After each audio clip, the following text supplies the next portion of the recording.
You know, I like to challenge myself, because challenging yourself is how you get better. And then you have to be thinking big. If you really want to show other people what you can do, you've got to think of the biggest thing you can possibly imagine, and you've got to go for it. It's also a good way of getting over your nerves. You know, challenging yourself and facing up to those things that you've just got to push your way through. So I got a call recently to help out a friend, and I thought, well, this is a good opportunity for me. This is an opportunity to show people what I can do with the drone. If you're going to put yourself out there and you're saying to people, well, I can come and make videos for you if you like, then you've got to take on the big ones, because that is the show of where you are and what you can do. And then you give people confidence to give you a call. Yeah, come and do mine, come and do mine. Now, it was a challenge because this particular building is known as its difficulty. It's probably one of the tallest buildings in Pattaya, and it's also known as being a drone killer. Want to see how I got on?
Well, I can tell you that was really one nerve-wracking day, and it's not the sort of thing I would probably do again.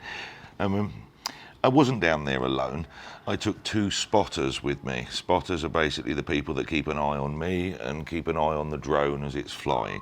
So you've got all your regulations that you're not allowed to have your drone out of sight, visual sight. Well, actually, that's pretty sensible, to be honest with you.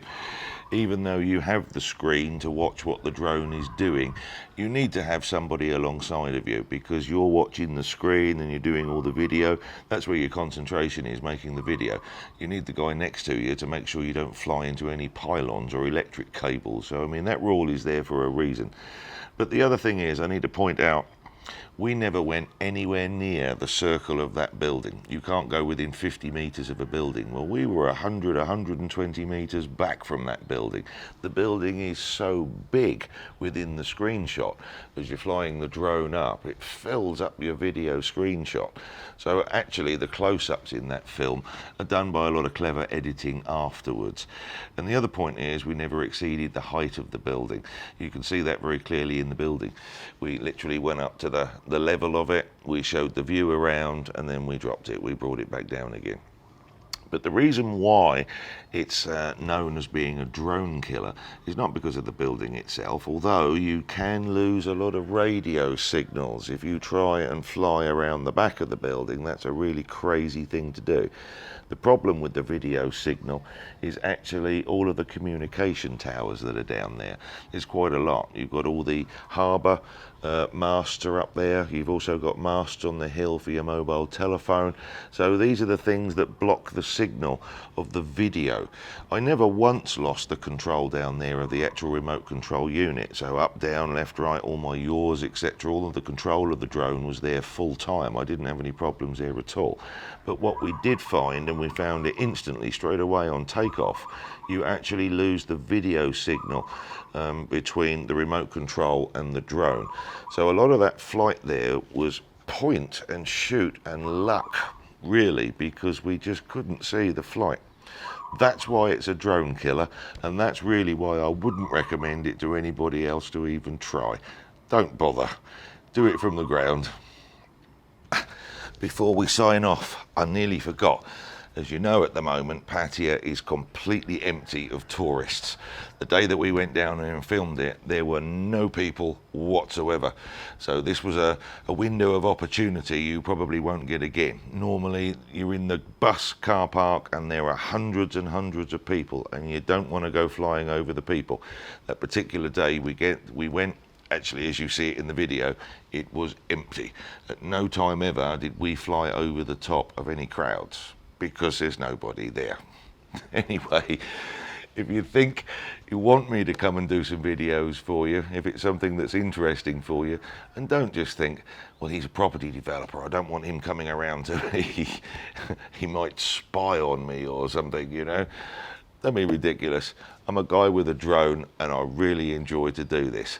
So I think I've shown you what I can do. If I can do one of the tallest buildings in Pattaya, I'm pretty sure I can come out and do your house. You know, it ain't going to be a problem. So if you do need something, let me know. Like and subscribe to the channel, and then you'll see a lot more videos coming up. I'll see you next time. I'll see you then, and I'll see you there.